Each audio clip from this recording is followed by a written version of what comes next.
kweliya icala. Sizawuya ke ngoku kumama ozosithandazela ke sivule njengenhlala yenza lenqubo yethu namhlanje ngokusesikweni ngomthandazo. Zeke emva kwakhe umama uzasidlisa izwi namhlanje abe sesenza njalo. Kodwa ke masiqale kumama ozosithandazela.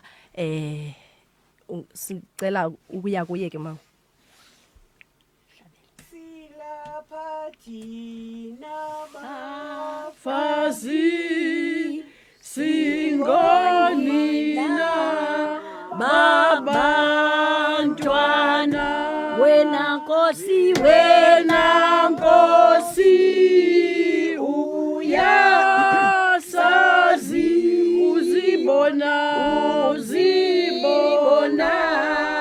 nezontwana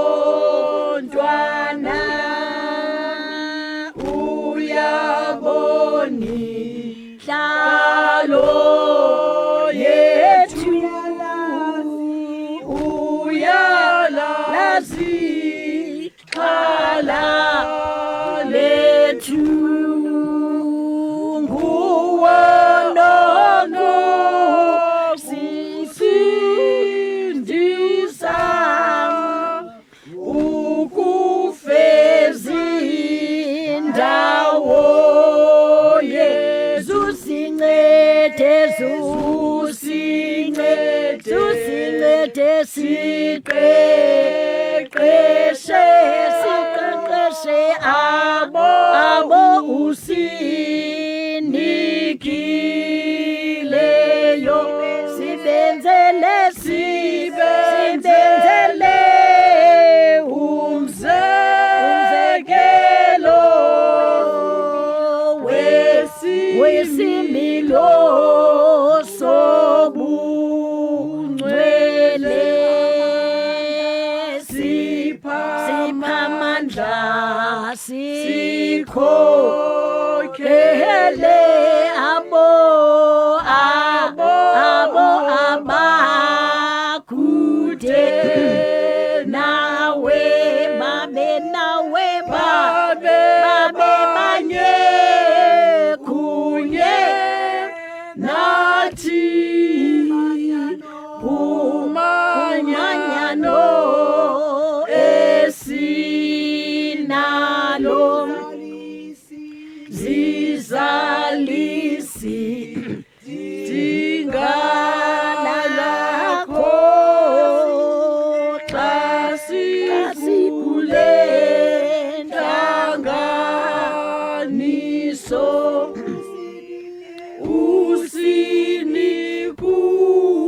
usinikumoya wakho sesivuselelwe kuyo imizamo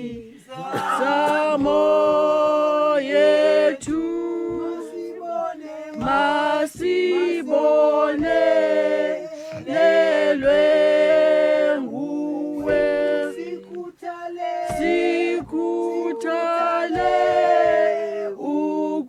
ukugcina imigaqo yomanyano. Amen.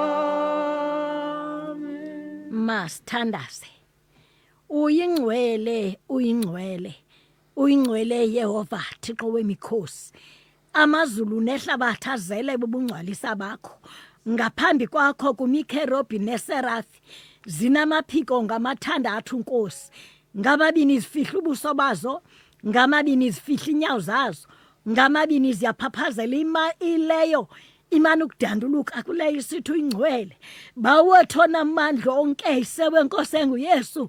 Thixo namandla emini emaqanda ngale mini Thixo mhle kangaka ngalamhla wama-30 Moya Ongcwele kule nyanga yeDwarha inyanga kaOctober Moya Ongcwele uvumile liwala phakade dwalela imiyo okokuba Thixo namandla sizokuhlangana kule ndawo samandla kwalijelo losasazo lasevukani Thixo wa kuthanda wena ke Moya Ongcwele ndithanda ntonye kuwe Thixo wa uthi bakuhlangana ababili nokuba bathathu egameni lakho wona yokuba ngowena yenze njalo ke mighty God sesikhona kuyo le ndawo we invite your divine presence Thixo wethu omhle kangaka ngoba xa ungekhoyo ungenathi Moya Ongcwele sobhabhama Thixo wethu solahleka endleleni uNkulunkulu oyingcwele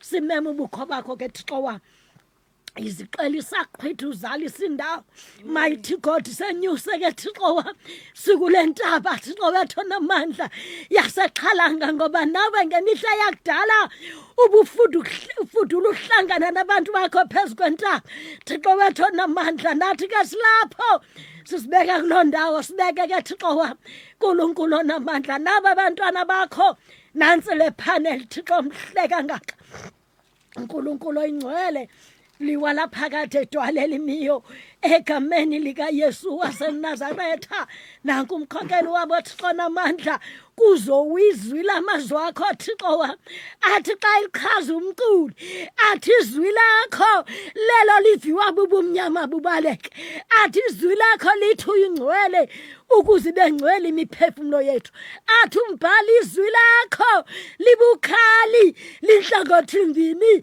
lihlaba amacala Thixo wethu namandla liqala lihlabe lisebenze lo muntu likhupha Moya Ongcwele athi liyayaphula liyiwise imithe emikhulu yaseLebanon liyawaphunzisa amaqhamakazi liyawahluba amahlathi lahluba umongo kumathambo Thixo wethu namandla lilowadala ngayo Moya Ongcwele sebenza ngabantwana bakho Thixo wami wena uhambi ngesininzi Thixo namandla xa usibiza each and every one of us wema yedwa Thixo wami weza kuwe wakhetha Moya Ongcwele thatha indawo yongama izuqeli saqhwitha uzalisa indawo Thixo wethu namandla Nkosi kaNkosi siyabulela ngenyobo yenzileyo wasizisa kwelijelo naba abantwana abancinane mighty God bekhona kule ndawo besiqhubela lenkqubo Thixo wethu omhle kangaka qala ngabo sithathe yakho coverage Moya Ongcwele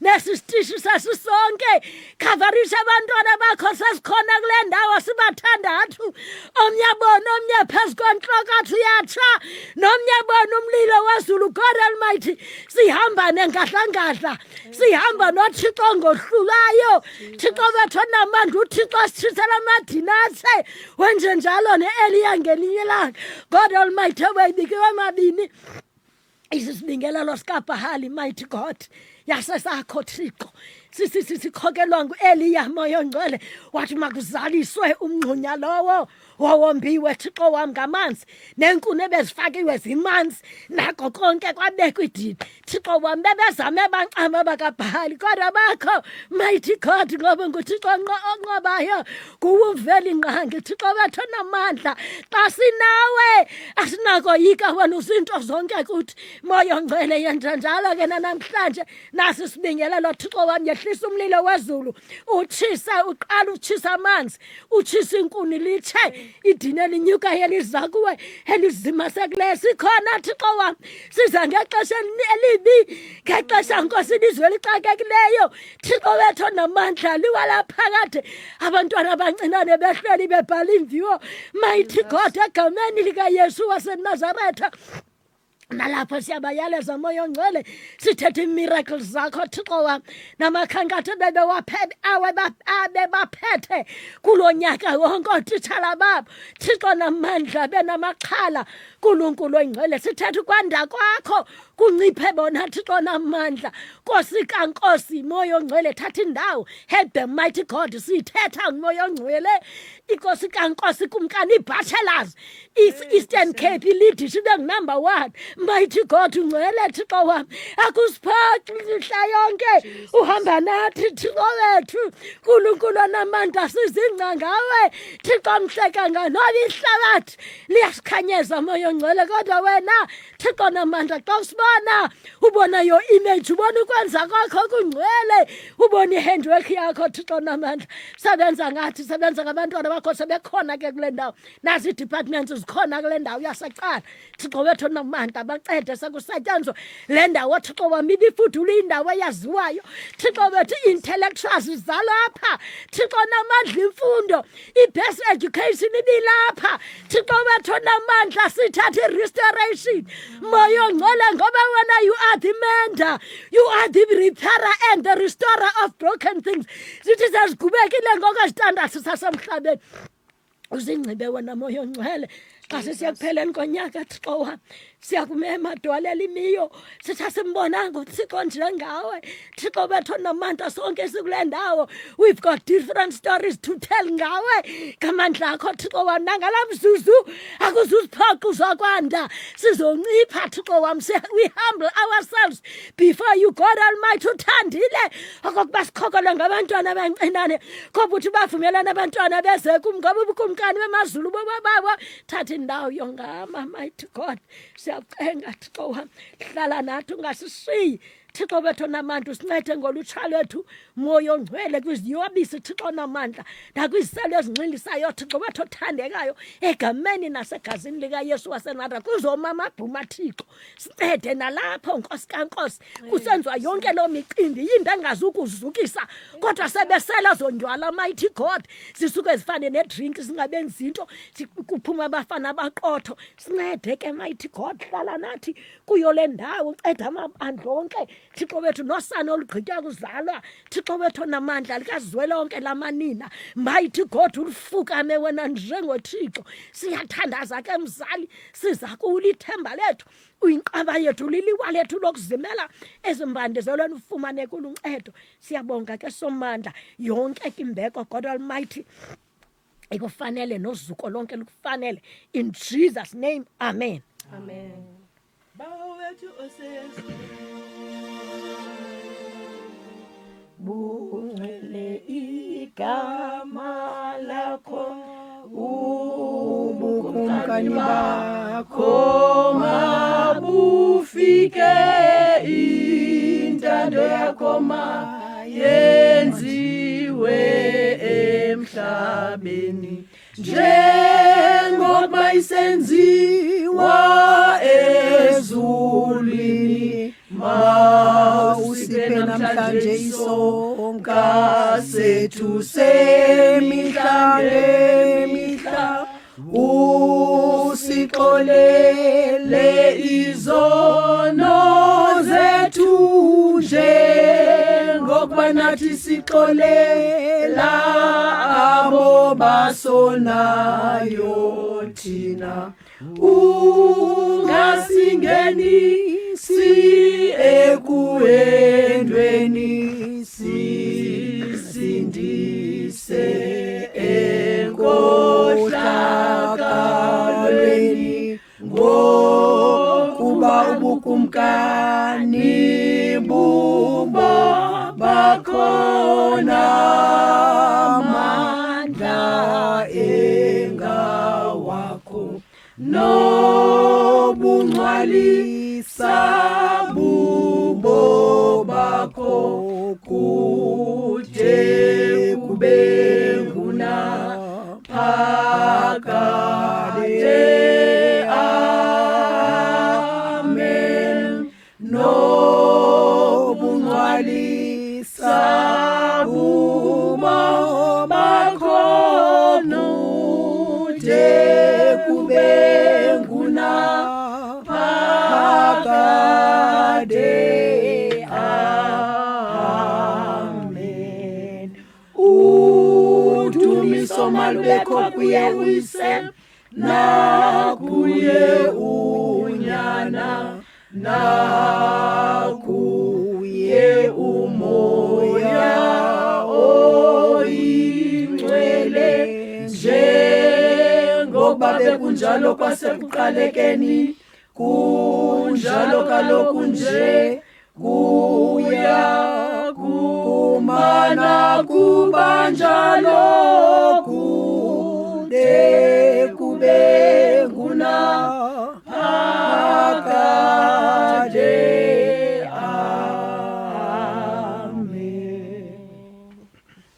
Amen, amen.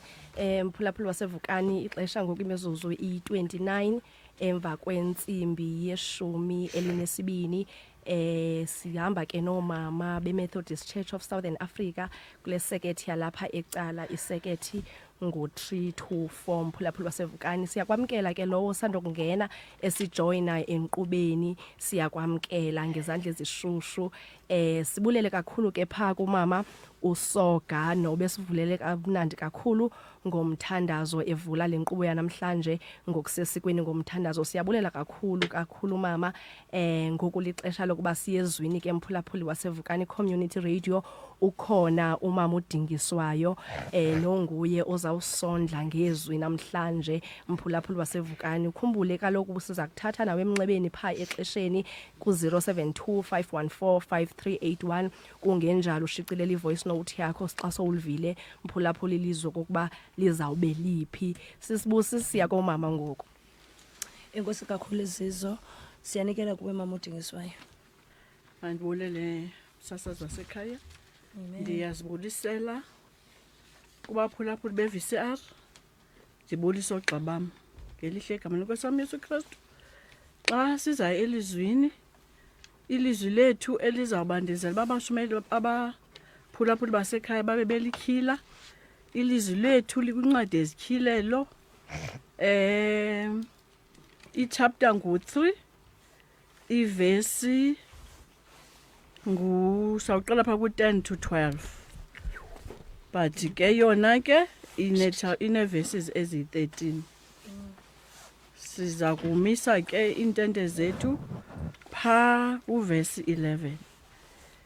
Sifunda incwadi yezityhilelo uchapter ngu-3, incwadi kwibandla lasePhiladelphia. Enkosi siza ke ukutshayela ilizwi lethu sangeculo lamawisile uculo 36, iculo elithi sizawufunda ivesi yokuqala neyokugqibela elithi ulihlathi lethu Thixo, ungamandla ethu yena, ekuxakekeni konke uluncedo ngenyaniso. Ithi ivesi yokugqibela uYehova wemikhosi unguThixo wethu yena, uyinqaba unamandla, sophephela kuye thina. Nindixakameze ke phanela bantu basekhaya ndihamba nabo ngelaculo. ulihlathi lethu Thixo ungamandla ethu yena ekuxakekeni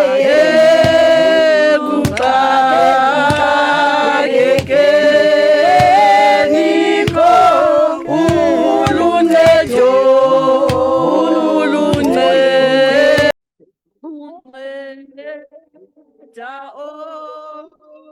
onamandla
Amen. Mayibulele. Mayibulele kodwa mama. Yanthem yapha ekhaya le. Sithi xa siqobisana notshaba. Ke sahlabela yona. Siyazi konke kulungile uThixo uvile. Incwadi yethu ke bese sitshilo sathi namhlanje sicele sibhike ixesha. Sibonisane. Sibonisane ngale mini yomama bokuthandaza. Imvaba ngemvaba. Ngala ncwadi ibhalwa uYesu ngokwakhe ngesandla sombele uPaul esithi lasePhiladelphia isithunywa sebandla elisePhiladelphia uthi uYesu sibhalele uthi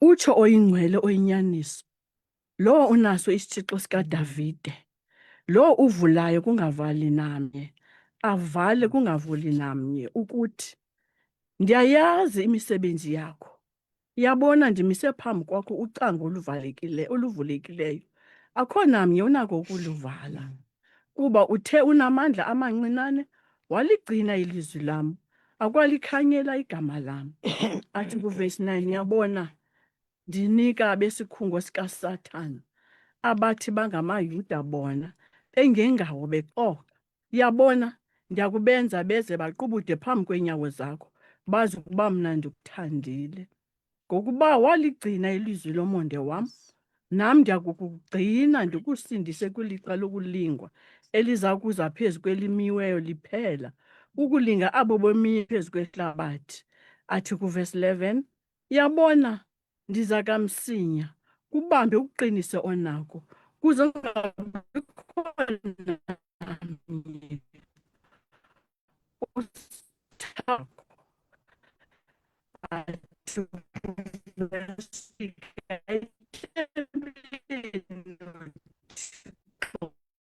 phezu kwakhe igama lo iYerusalem entsha ehla emazulwini ivela kuThixo wam negama lam elitsha ivesi yokugqibela ithi lowo unendlebe makayive into akayithethayo umoya kuwo amabandla le ncwadi sesitshilo sathi ibhalwa nguPawulos ebhala ngesandla sakhe ngokuthunywa nguYesu, othi xa ezazisa athi ndingulowo, utsho lowo oyingcwele, oyinyaniso, lowo unesitshixo sikaDavida. Ndifuna nje mphulaphula wasekhaya khe ndiqale njena ndizame ukucacisa nje ngale ndawo iPhiladelphia. Ayisusenza nto ingcombolo ende ngayo, ngoba into esiyiphethe yimeseyiji ngeli bandla. Into esizayichaza njena kukubana i-background nje yale Philadelphia, kuba le ndawo iyindawo ephayana kwi-Asia Minor ekuthiwa ke namhlanje yiTurkey.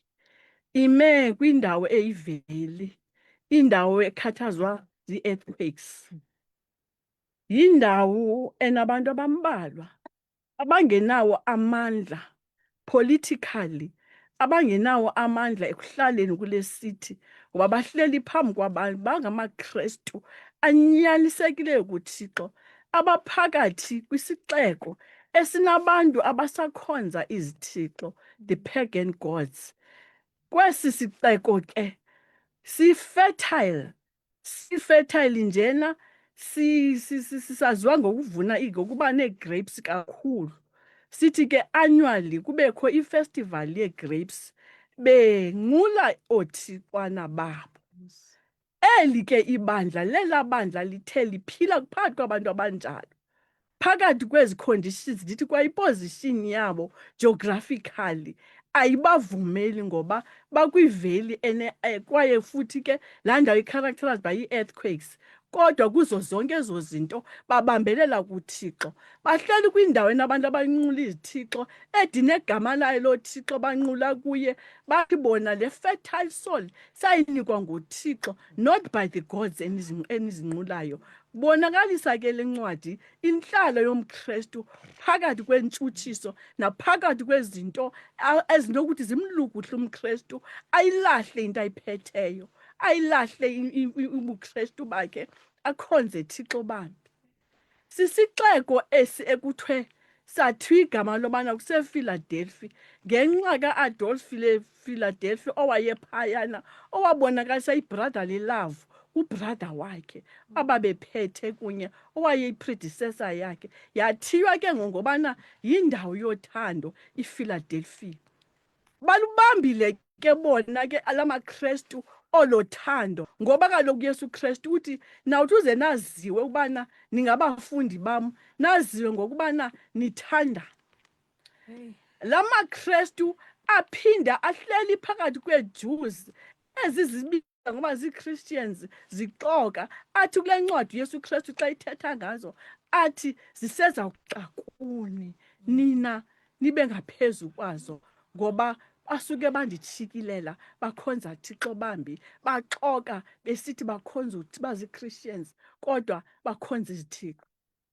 Ndiza kuwe ke mphulaphuli wasekhaya ngalaa vesi ikuvesi 11 ithi, yabona ndiza kamsinya, kubamba uqinise onako, ukuze ungabikho namnye usithabathayo isithaba sakho. Uthi ndiza kamsinya. Le nto xa sijongile apha phandle apha baphulaphuli basekhaya, ilizwe likhamisile, izinto ezazixeliwe uba zizawuba khona zenzekile ezininzi, kwaye kubi phandle apha. Kwakujikelana ii-families, kwakuthe kusawuva amarhe emfazwe, kwathiwa yonke into iyaba nguqulukubhede xa kusondele ixesha. Lonyaka ka-2025 ngokukuphathela ukhuphiswano lwemoto ku-2025 eyi-Suzuki Swift. Ewe, undive kakuhle, ungaziwinela iSuzuki Swift. Umane icwaka ezidevete evenkileni yakwaSpar eCofimvaba kwikheshi yakho. Ukhuphiswano liqala ngomhla wokuqala kuSeptemba ku-2025, ze idraw ibe ngomhla ka-29 kuNovemba ku-2025. Sibanqwelela impumelelo kubo bonke abazongenela olu khuphiswano. Khumbula, uCofimvaba Superspar ukuphathela i-Stokvel competitions qho ngoDisemba. Hambi uyobhalisa i-Stokvel senu nizifumane nisethubeni lokuziwinela inkomo ephilayo. Ungaphoswa. eCofimvaba Spa, sibamnyama futhi sibahle.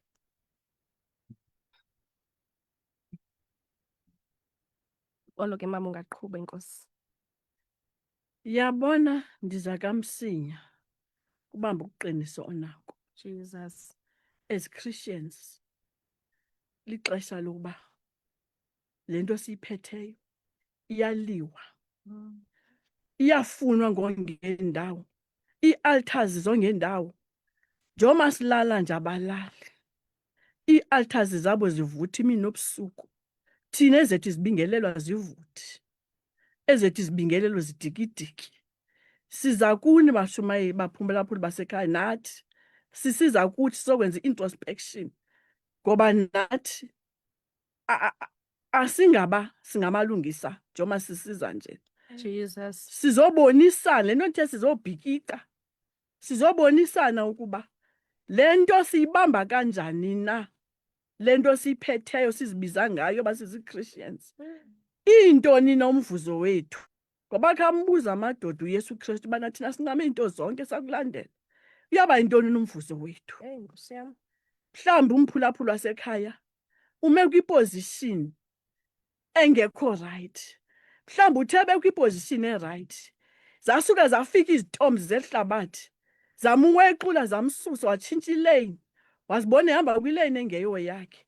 Sizokuthi masibuyeni. Sizeni kuThixo nguThixo othi ndim ophethe isithixo zakwazi zendlu kaDavid. Jesus. Izithixo zamazulu zikum. Uthi ndimisa phambi kwakho uqango engekho namnye onokuluvala xa ndiluvulile. Ongekho namnye onokulivula xa ndilivalile ngoba izithixo zikum. Eli bandla ke ndilifanisa nathi namhlanje singamaKristu. Jesus. Ngoba ucinezelo sukulo lungaphaya. Futhi uneqhenqe phakathi kwabantu owazibiza ngokubana usindisiwe. Uke wazibiza ngokubana ungumKristu. Kuxa baza kukulinga abalingi behlabathi bemane bekubuza bana bungatshonga ngumKristu. Hey Nkosi yami. Zokuthi lonto uyiphetheyo namhlanje ibamba uyiqinise ngoba uThixo wakho uyeza kamsinya. Hallelujah. Uthi uThixo xa ithetha uYesu Kristu xa ithetha nelibandla uzokulincoma libandla kulamabandla asixhenxe ezityhilelo abhalelwe ezincwadi libandla lesithandathu eli ilenye lilibandla lesibini elimkholisayo uYesu Kristu uza ke ngoku ezolipraise ezokulincoma ezokuthi nina well done bambani niqinise ngoba ndiza kamsinyane ndingathi ndifika ibe lento niyiphetheyo senilahlile ngenxa yeziphithiphithi zelihlabathi. Jesus. Uthi uYesu kaKristu namhlanje ngeawa yokulingwa kwakho ndakukusindisa wena ungalingwa xa kufika ixesha wakulingwa ihlabathi lonke globally ndakusindisa ngokuba uthe into obuyiphethe wena wayibamba wayiqinisa awayiyeka owohlukana nayo. Uthi uThixo namhlanje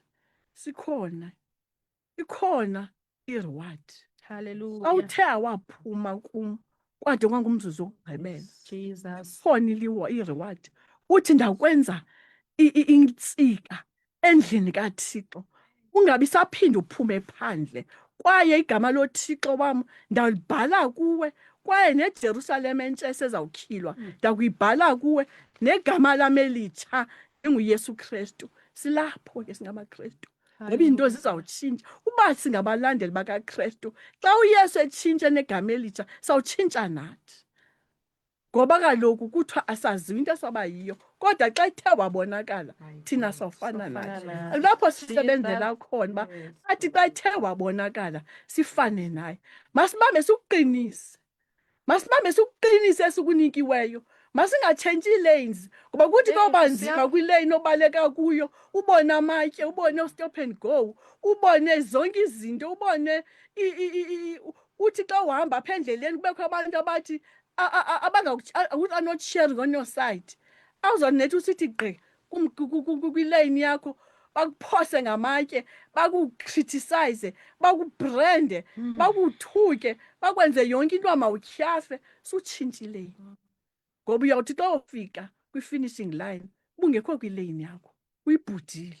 Sizozi-aligna sonavigeyitha indlela ebheke ezulwini namhlanje ngoba ilizwe namhlanje lixubayele kutyhilwa izinto ezazingaziwa. Sibona mana sinene sikwincwadi ezityhilelo. Funeka siqinisile sinako ukuze uThixo xa ithe wabonakala thina sifane naye. Ndiza kunikela koogxa bam endihamba kunye nabo ukwenzela into yokubana nabo batsho into yobana kule ncwadi ibhalwe nguYesu ngokwakhe uthi kutsho mna oyingcwele inyaniso. Kulo tata uthi isitshixo sikaDavide sikum, uthi ndim isango. Tshilo kwincwadi kaKayisa wathi ndim isango elingena ngayo izimvu. Uba awukho ke kuYesu Kristu awuzukwazi ungena kwela sango ngoba uzwathi nene ndithande kwazi.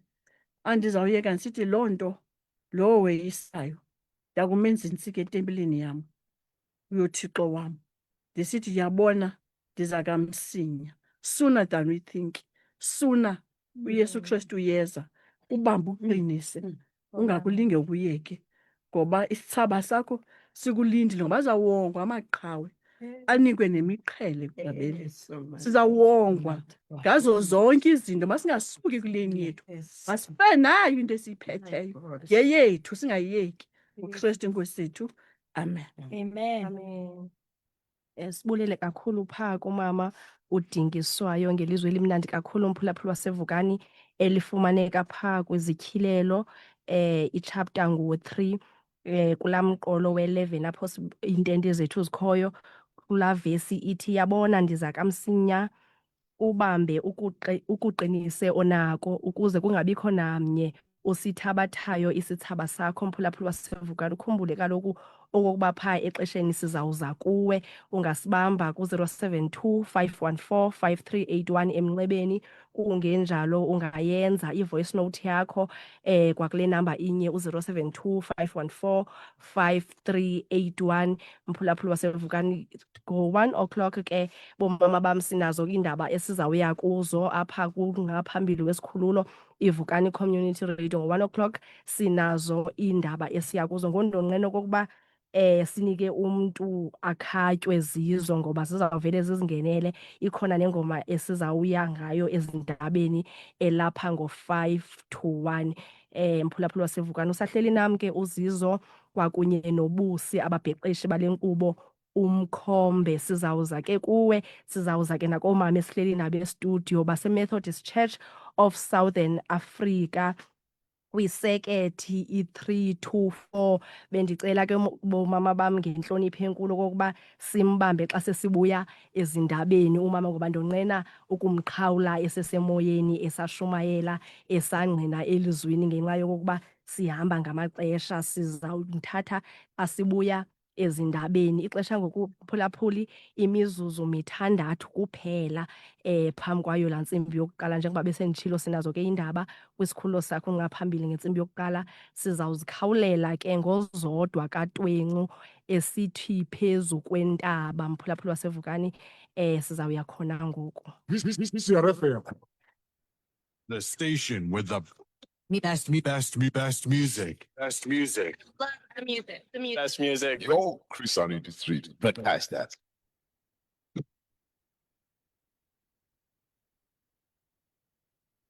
Sithalela umnxeba ku-072 514 5381 okanye usithumele i-voice note kuWhatsApp 073 849 1740.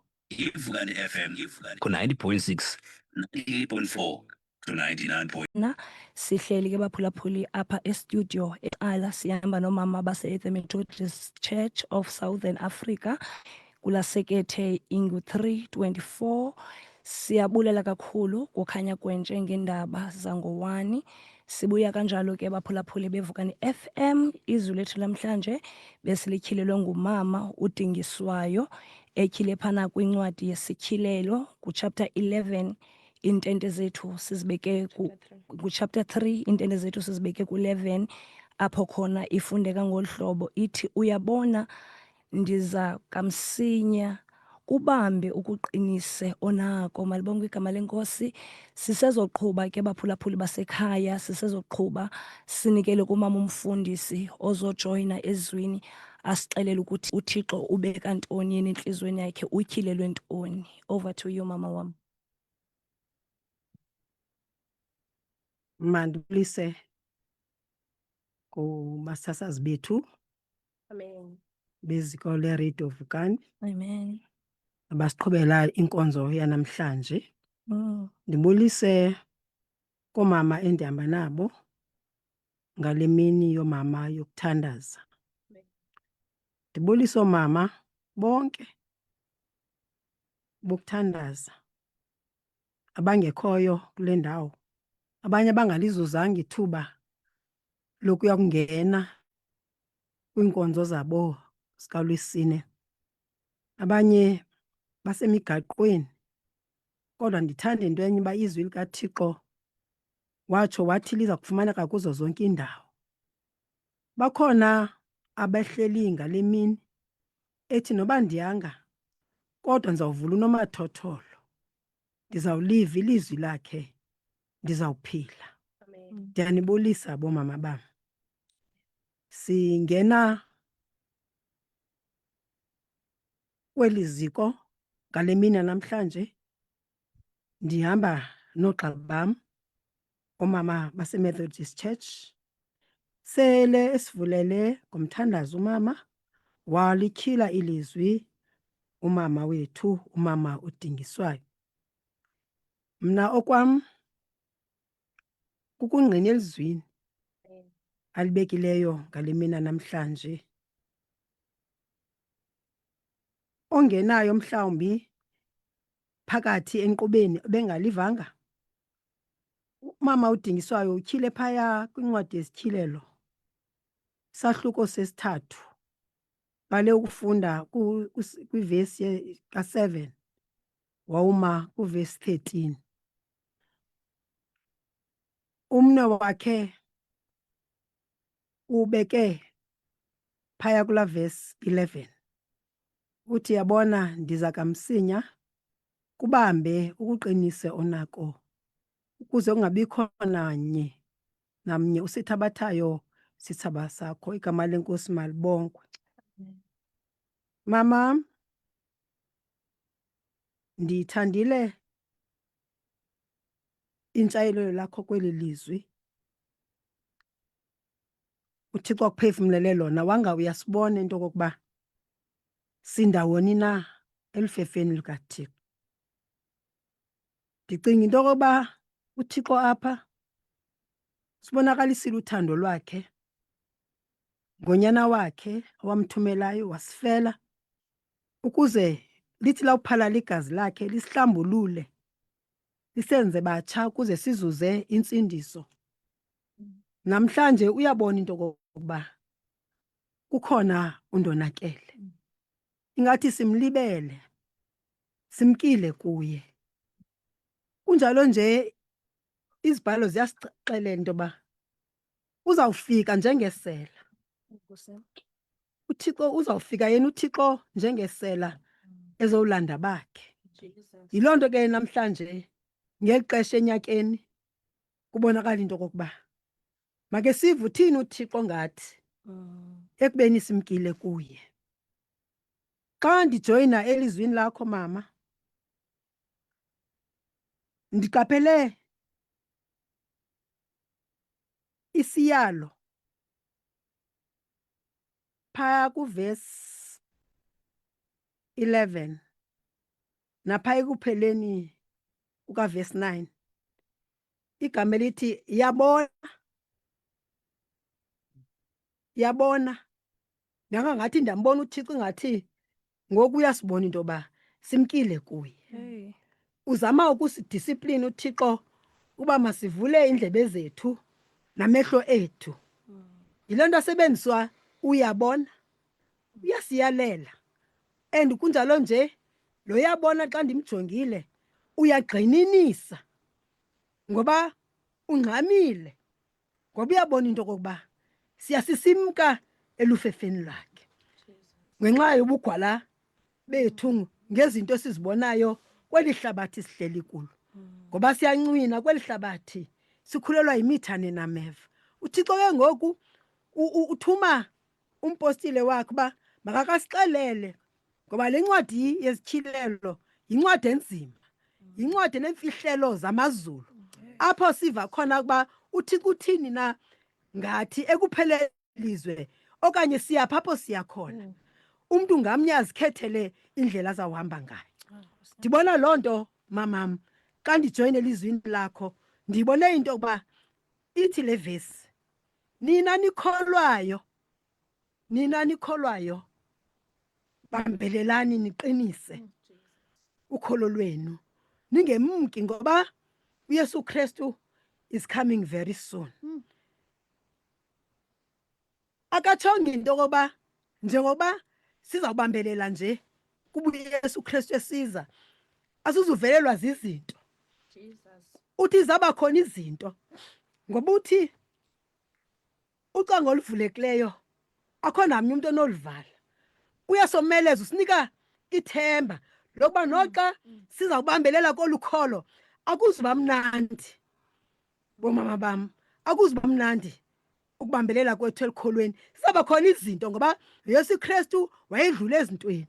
Kodwa ufuna into yoba masivule indlebe zethu sicela indlebe zomoya sikwazi ukukhetha izinto nendlela thina emasihambe ngayo.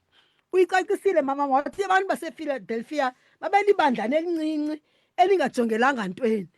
Kodwa yena uThixo wathi akubajonga babantu wababona into yokuba ngabantu bamaba abandithembileyo ndingabonakali ndinje ngoba uThixo akabonakali unguThixo mangalisa uyabonakala ngemisebenzi. Yabona ndiza kamsinya kubambe uqinise onake ukuze kungabikho namnye usithabathayo isithaba sakho. Ngabikho namnye usithabathayo isithaba sakho.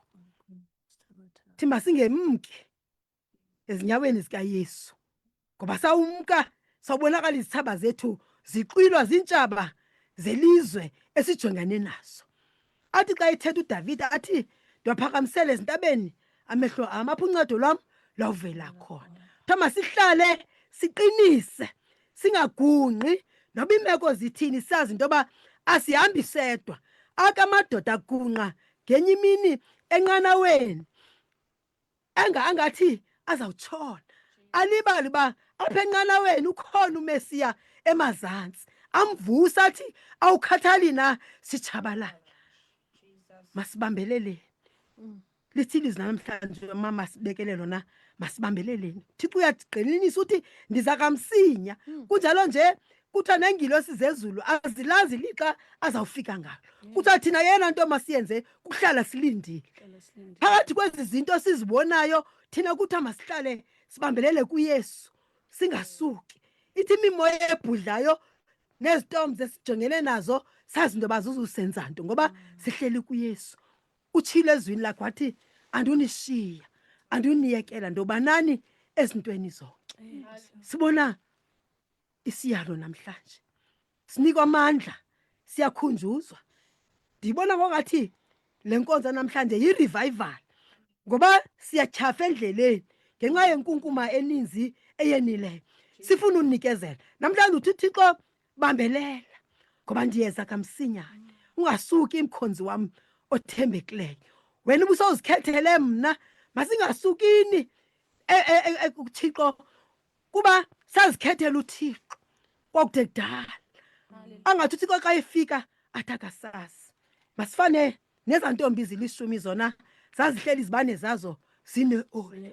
Ithi noba imeko ithini uthi isibane sam masihlale sivutha ngoba wena ukhona. Umlilo amazulu usivuthise isibane sakho ungoyiki nanye into. Ndajoyina mamam ndaguquka elizwini lakho uba masibambelele singashenxiswa zizinto zasemhlabeni singashenxiswa luloyiko nezinto esizibonayo ngoba kuzububi obungaphezu kobu. Uthi masihlale siyazi uba sawujongana nokulingwa. Izilingwa zizumka kuthi ufuna ukuba asibone into yokuba singabantu singamakholwa njani ngoba ngamanye amaxesha xa ufika izinto umntu asuke athi lack irresponsibility ne-responsiveness to God's will. Aphela amandla angamthembi uThixo. Kukhule ukuba okubandezeleka kubonayo kanti uThixo uthi let us walk tall. Let us walk tall. Simazi uba uThixo ungaphezulu kwezinto zonke. Sihlale sibambelele. Sicela uThixo asiphe umoya oyingcwele ekukhuleni, ekumazini nasekumthandeni uThixo naphansi kwemeko zonke, ukuze thina sihlale singabantu abavuthayo. Sicela umlilo wamazulu sivuthise, ukuze thina singahlali singamakholwa stagnant. Azawuthi ngenye imini xa kunzima ubonakale siyalubaleka ubizo esabizwa ngalo. Uthi masihlale sibambelele. Yi-warning le yanamhlanje ma. It's a warning. No-Isaya utsho phaya uthi uyabayala abafazi. Uthi abafazi abaye bachila bemkela efefeni kali, uthi mababuye, uthi beme balive ilizwi likaThixo. Sicela ezandlebe zomoya benke ndathetha ngazo, sihlale silive ilizwi likaThixo. Ndiyaguquka namama kweli lizwi, ngoba uthi ndiyabuya, uthi ndiyeza kunyani. Ekugqibeleni le ncwadi sixela ngento yoba uzawufika uYesu, uzawufika ezawuqwila bakhe, uzawufika sindawoni. Siyayalwa namhlanje okokubana masihlale sibambelele, siqinise, singasuki noba imeko akunakutya endlwini, noba ugulelwa ngumntwana, noba unanto, ngoba uThixo uthi yena uzinto zonke kuthi. Uba sihleli kuye sizabubona ubukhulu bakhe, singoyikiswa zimbandezelo nazindlala nayo yonke into. Uthi abahleli kum bawusinde emakreleni onke, ezintweni zonke abakwenzeka nto. Ngubani ke onganqweneliyo ukuhlala, ukuze kuthi xa lufika utshaba afike yena sele egushiwe ngekhokhuni yamazulu, angafumaneki. Masihlaleni, masingashukunyiswa nto, masihlaleni kuYesu. Uthi uze athi xa efika afike sihleli kuye, athi xa efika afike silungele yena. Simane sithi Nkosi ndithembe wena nakuleni into ndiyayazi uba wena Thixo ukhona. Akho mntu unogqitha kwawakho amandla. Ndikunika imbeko nozuka imihla yonke yempilo yam. Ndiyajoyina mama nali lizwi namhlanje uThixo afuna into yoba masike silifumane sisonke maKrestu, ukuze siva uThixo uthini ngezi ntsuku zanamhlanje. Ngoba sibonile uba ukuza kwemimoya, ukuza kwezinto safikelwa luloyiko. Thi masingawi ngoba ugwala bethu soyika izinto esizibonayo. Masihlale kuye, sihlale silindile, sihlale sivutha. Ekuhlaleni kwethu sibonakala into yoba sihleli silinde Nkosi. Ekuhlaleni kwethu masibonakala into yokuba singabantu ababambelele kwinkosi, ngoba ezinye izinto zalapha emhlabeni zinako ukusixwila, kodwa uba sibambelele kuyo namandla akho nto izawusenza nakuloo ndawo ukuyo mama. Nokuba umntana wakho kwenzeke ntoni kwakho, noba umntana ubuya abethe ifestile, kodwa hlala kuYesu, ubambelele ungasuki, ngoba uYesu uzawufika. Ubize kuye, uthi masibize kuye ngemini zembandezelo, yena sihlangule. Xa singahlalanga kuye sawubiza bani? Sawufumaneka sibulaleka. Kuthiwa ngoma sihlale ententeni, noba iimeko zinjani singasuki, nokuba kukraka, nokuba kunjani, kodwa sithi Nkosi sithembe wena, masingaze sidaniswe ngoku nangonaphakade. Amen. Oh, ulungile uThixo mama, ulungile emehlweni yethu yonke yokuphila. Siyabulela kakhulu mama umfundisi, sisezodlulisa kumama uNethenga. Ulungile uThixo, lisatsho izwi lenkosi lisathi izibane zethu mazihlale kanye okweza ntombi zilishumi ezaye zagcina ioli yazo, zawugcina umlilo usitsho. Ngoba enyanisweni baphulaphuli beVukani FM ilixa lokuza konyana womntu asilazi, kodwa siyavuya nkqonkqoza nanini na ixilongo lingakhala. Sizokhunjuzwa ke ngomama esihleli nabo estudio ngamazwi akwisityhilelo nguchapter 3 nguvesi 11 ukuthi uyabonani ndiza kamsinya, kubahambe ukuqinise onako. Amen. Ndiyanikela ke kuwe mama Wanisi, mama uNothenga. Mama amen. Iphinde okay. Ndizawubulisa kumagqiyazana ngale mini namhlanje aseRadio Vukani. Ndizobulisa koomama endihamba nabo Qala Mission Society. Ngegama lenkosi yami uYesu Kristu. Amen.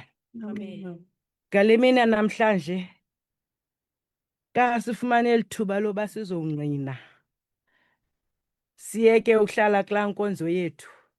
Sikhutshwe namhlanje kuthiwa masithathe ilizwi lethu silithi kubantu bonke abasemoyeni. Amen. Sajoyina elizwini lale mina namhlanje. Ilizwi lethu elithi yabona ndiza kamsinyane. Kubambe ukuqinise onako ukuze kungabikho namnye osithabathayo isithaba sakho. Ndiza kamsinyane utsho. Ngqina elizwini. Mama usibeke ilizwe limnandi ngale mina namhlanje wasicacisela ba isuka phi le ncwadi yezityhilelo. Uthi uThixo ngale mina namhlanje singaguni. Masime. Siyazibona inyude zasemhlabeni. Amahlande enyuka akhoyo. Kodwa uthi masime. Yabonani ndiyakamsinyane. Kubambe. Uthi masikubambe siqinisa sinike kona. Thixo usinikile amandla oba sithandaze. Singomama bomthandazo. Sikhole emthandazweni. Usinikile amandla oba sithandaze. Amaxesha ngamaxesha uxa uva inhlungu inzima yakho ungene ekoyini yakho uthethe noThixo wakho. Ngale mina namhlanje siza ngalonto leyo. Siyazibona izinto ezenzekayo. Uthi uThixo ndisisonka sobomi. Ozayo ngezingam. Sixhomekeke kuye ngamaxesha ngamaxesha. Funeka sicele yena kwimbandezelo. Kukho imbandezelo. Ndiyambona uZakeyi xa esengxakini waqonda ufuna ubona uThixo wakhe. Wakhwela emthini. Bathi bemnqanda besithi hayi Zakeyi. Wathi ndifuna ubona ubuso bakhe kaThixo. Kulungile uba sikubona ubuso bukaThixo. Sizokwazi ukukhuleka kwimbandezelo neenzingo esikuzo. Namhlanje ngale mina namhlanje uthi umama osinikile niyabonana. Masiqinise olukholo lwethu. Singagunqi kulo. Ziza kwenzeka izinto. Kuza kuhla izinto ngezinto. Kodwa simi sithi uThixo siyamazi. uThixo uyinqaba. uThixo sivelela kwingqingongo neengxaki ezikuyo. Kuthiwa ke namhlanje uthi ndinqule ndikuphendule ndikuxelele izinto ezinkulu ezinqabileyo ongazaziyo. Utsho uThixo uthi masimnqule asiphendule asixele izinto ezinqabileyo esingazaziyo. Singomama bomthandazo abakholelwa enkosini. Sithi xa zifika izaqhwithe ungene ekoyini yakho unqule uThixo wakho. Lowo uzayo ungezi ngam. Siqonda masilandele uThixo uba kaloku zonke izinto zizezakhe. Asinanto thina esandleni sethu. Asinanto thina nguye wasidalayo, nguye wasiphefumlelayo ngemphefumlelo yakhe. Andingomama umde kakhulu egameni lenkosi yethu. Amen. Amen mama. Sizonikela kumama uHanesi. Enkosi ndiyabulisa nam emva kwemini njena. Ndibulisa kubasasazi bethu Amen mama. kule ndawo yaseVukani Community Radio. Sibulela kumama usihlalo wethu uX oye wasipha ilizwi lale mina namhlanje. Ilizwi asiye wasichazela ke nalapho lisuka khona, esichazela neli lizwe alithathe eli lizwe lasePhiladelphia. Siyambulela kuThixo ngoba eye wasandlalela ukuba lalinabantu abanjani, linabantu ababemthemba kangakanani uThixo. Ndiyabulisa ke nakubaphulaphuli bonke beRadio Vukani, kwiindawo zonke ezine-Radio Vukani. Langa ke ilizwi elikaThixo lingahamba liyofikelela kuyo yonke indawo. ndiyajoyina nam apha kula mazwi esiwafumana kule ncwadi yezitshilelo phaa kwisahluko sesithathu ivesi yeyeshumi elinanye ithi yabona ndiza kamsinya bambe ukuqinise onako ukuze kungabikho namnye usithabathayo isithaba sakho. Into ethetha into yokuba okukubamba uthiwa masibambe siqinise.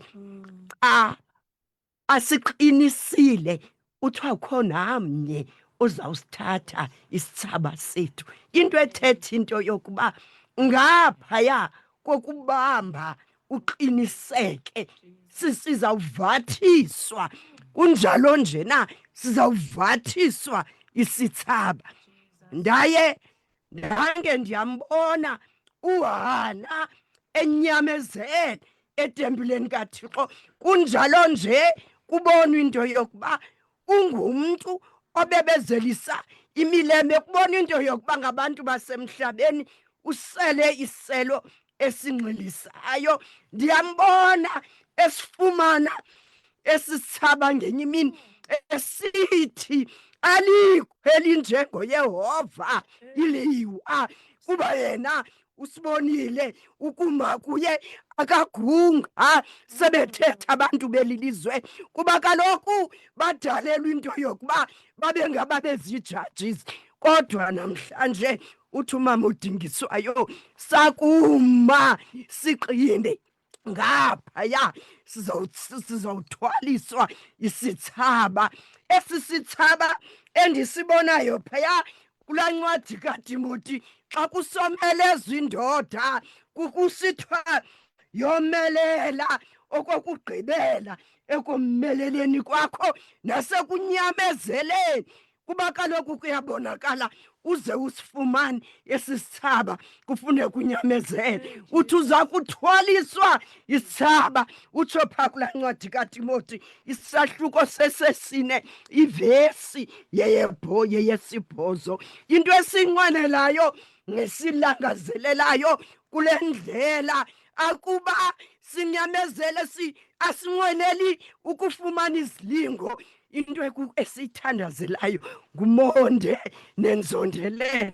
Athi ke kwalapha kule ncwadi nilubaleke ugqatso enilibekelweyo ngomonde kunye nenzondelelo, ukuze kwakufika ii-challenges zobu bomi niwathatha wena mehlo niwase kwimbangi nomgqibelelisi yokholo lwethu, kuba kaloku into esizondeleleyo apha kobu bomi kusisiwa sivuka sisihla sisenyuka yinto yokuba aphathe wabonakala khona thina sibe sinofana naye.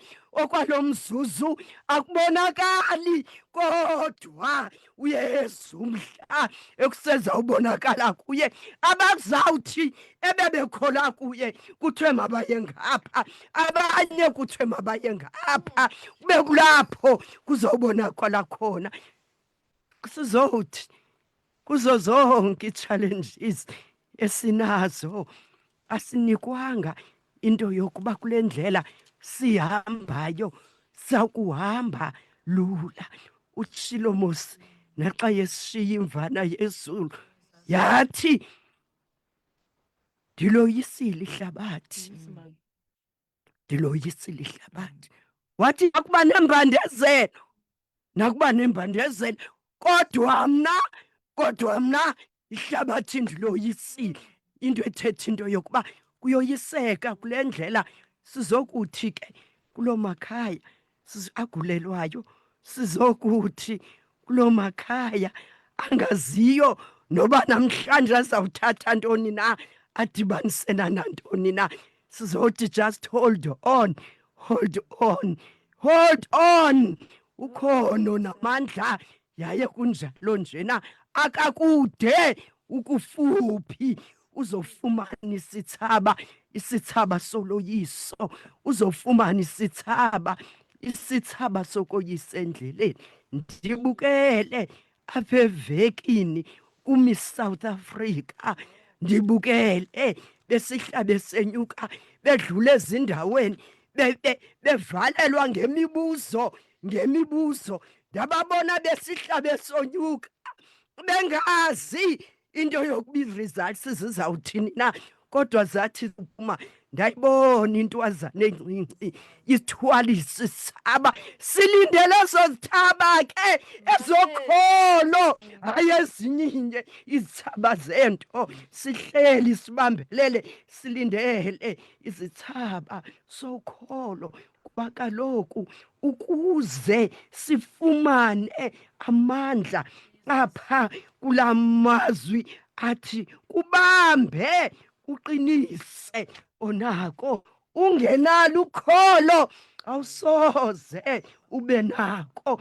Apho luthi sikholele nakwizinto esingaziboniyo, soyisa ngokholo. Ayikho enye into esoyisa ngayo. Simbonile uAbraham esonyuka intaba, woyisa ngokholo. Sithemba ukholo.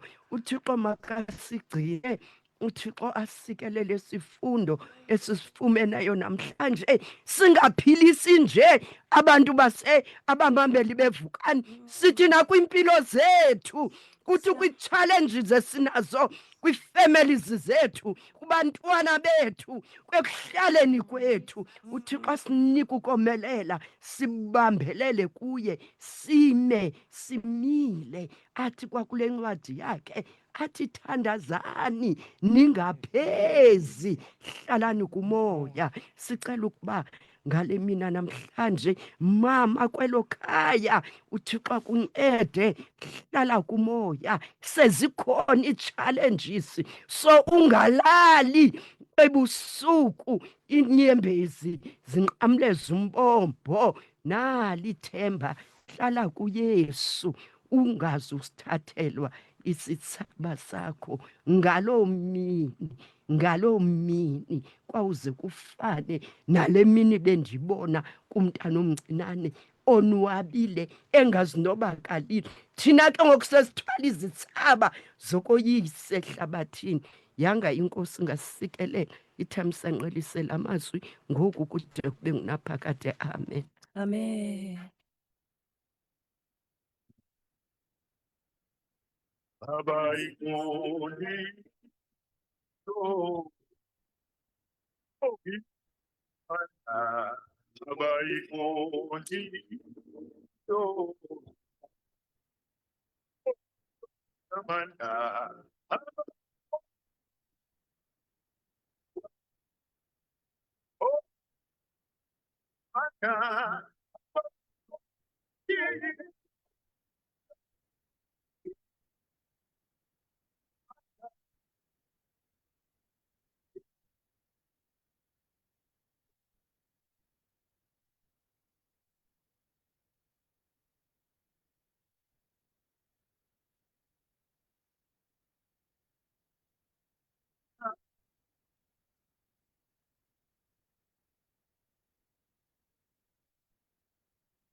Waphuma kamandi uBethusile wakwaMcinga esithi abantu abakayiqondi ukuba yiyo enamandla sibamba ngazo zozibini koomama abasandosiphumela apha abebengqina ezwini ebelityhilwe ngumama uDingiswayo, ingumama umfundisi kunye nomama uNothenga nomama uHanisi ome emva komboko kabaphulaphuli beVukani FM ngubusisiwe wakamjuleni ehamba noZizwe wakwaMbasana ehleli nomama abasuka at the Methodist Church of Southern Africa kulaseketha 324.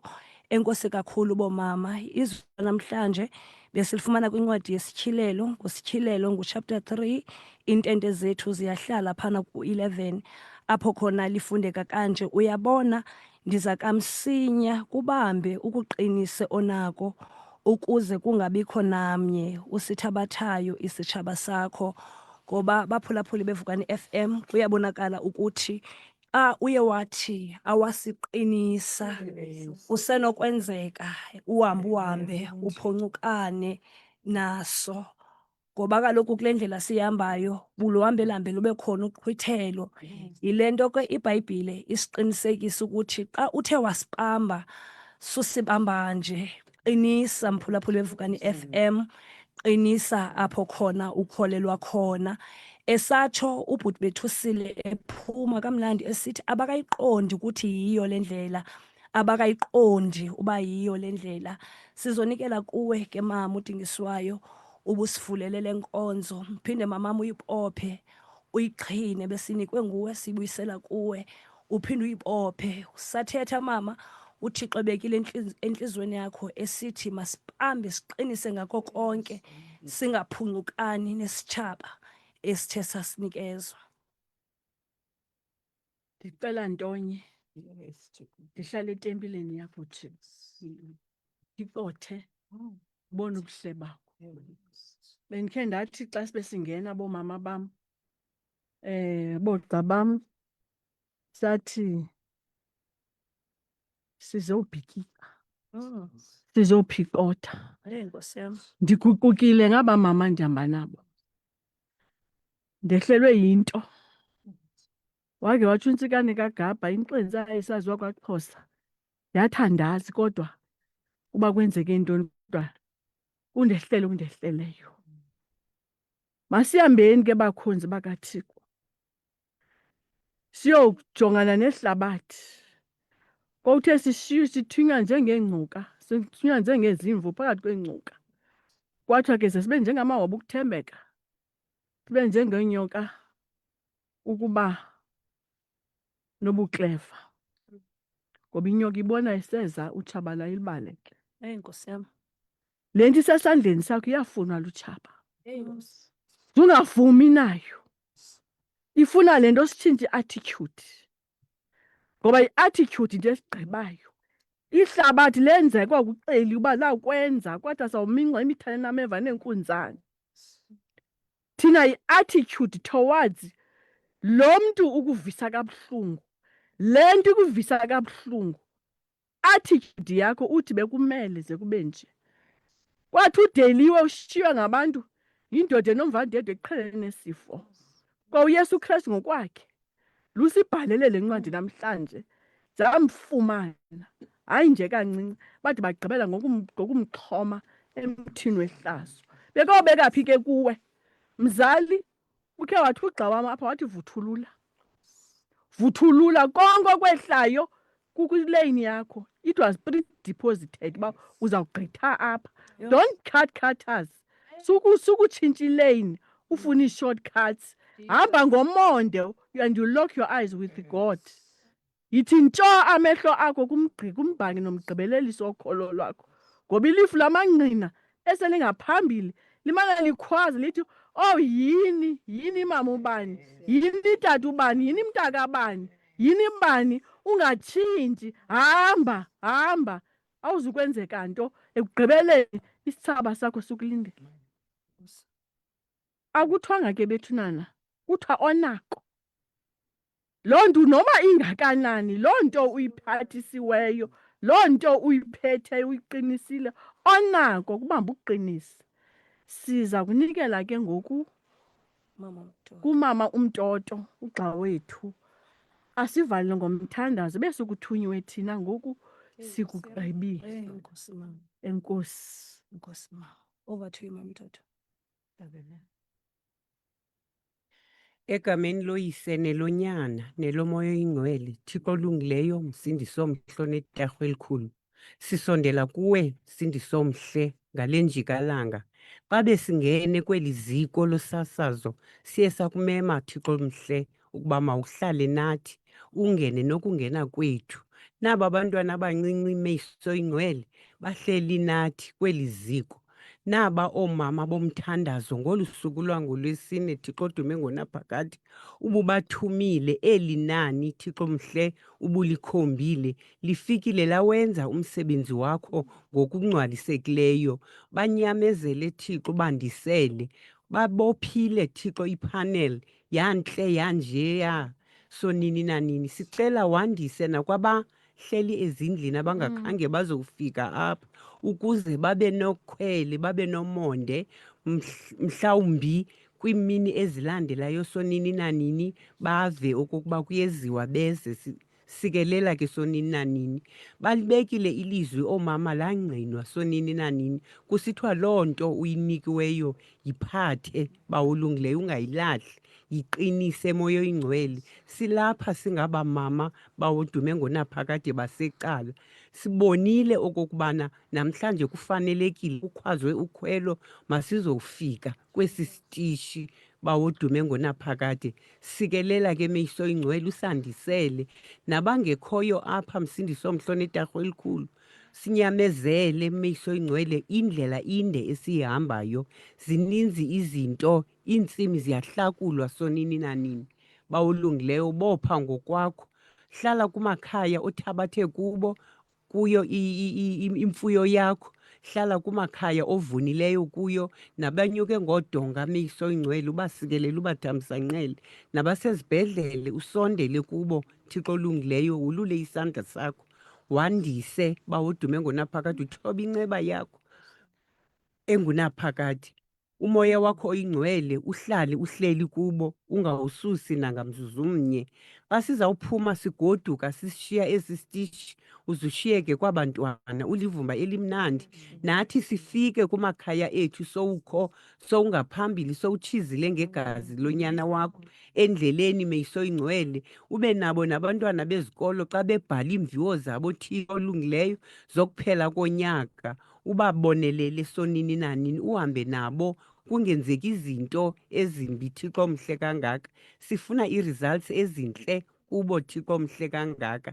Sesidalile ke moya oyingcwele ngemilomo okokuba kuzawuphuma oogqirha namanesi, yiba nabo ke bawolungileyo. Sesiphuma ke ngoku Msindiso mhle onetarhu elikhulu, zohambe nathi usikhokele, uhambe nathi Thixo olungileyo. Siya kumakhaya ethu sifike sesiliva ivumba lakho nobushushu bakho, ushiyeke nakwesi sikhululo, nabangekhoyo kwesi sikhululo bafike beve imbali. Yiba nathi ke Thixo mhle olungileyo, ngoku nangonaphakade, usandisele. Amen.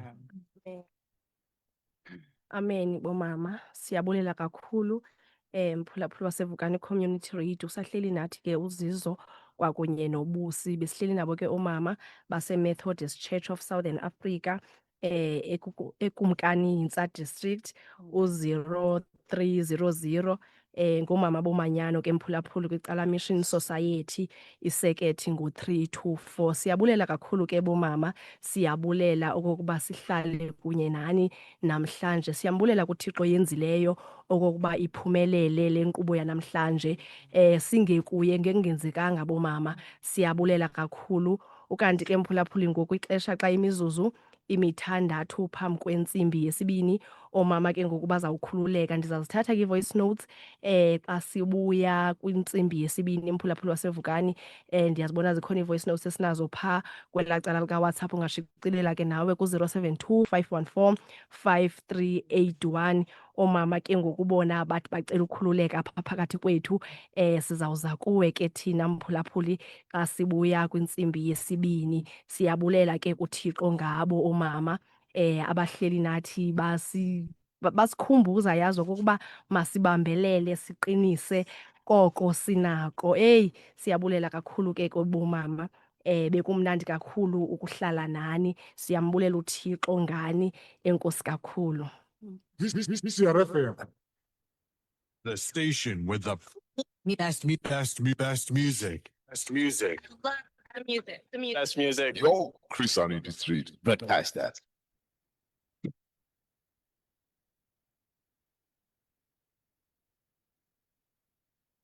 Sitsalela umnxeba ku-072 514 5381.